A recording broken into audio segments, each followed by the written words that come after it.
So it's a shoe that brings back great memories of what the sneaker game culture used to be. In 2013, the Jordan Fear Pack dropped, which was the Jordan 3, the Jordan 4, and the Jordan 5. And even back then, 10 years ago when these released, there was hype beast, I guess, kind of brewing at that time. And, people were going after sneakers that probably never were going after sneakers before. That reminds me of that Donald Trump line that he stated that people are dying that never died before. But you get my point. The sneaker game was starting to boom into what it is today. There was things called at the time, what was called monitors, which are now known as bots.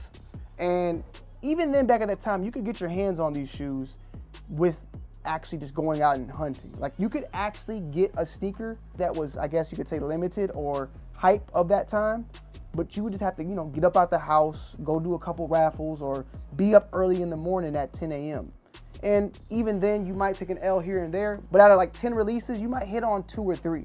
Fast forward today, some people ain't hit a release since 2013. It's horrible now. It's bad. But back then, this shoe dropped, and it was very hype at the time. The Jordan 3, the Jordan 4, and from my main memory, the Jordan 5, I feel like was the best or the biggest one out of the pack. Reselling for $300 to $500 at the time when they initially released, the Fear Pack came through with a boom. And the 4, really nice. We probably will see that one retro down the line, and I wouldn't be surprised if we see the 5 as well. But the Jordan 3 is now here in full effect. And from my memory, it looks pretty spot on to the original one that released back in 2013.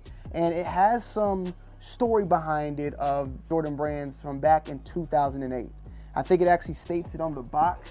So the box, it says, and this is from a 2008 commercial from Jordan Brands, Be Legendary, which was a promotion for the actual, I believe, Jordan 23. The box here states, and hence the name Fear, I'm scared of what I won't become, and you're scared of what I could become, and hence the name Fear.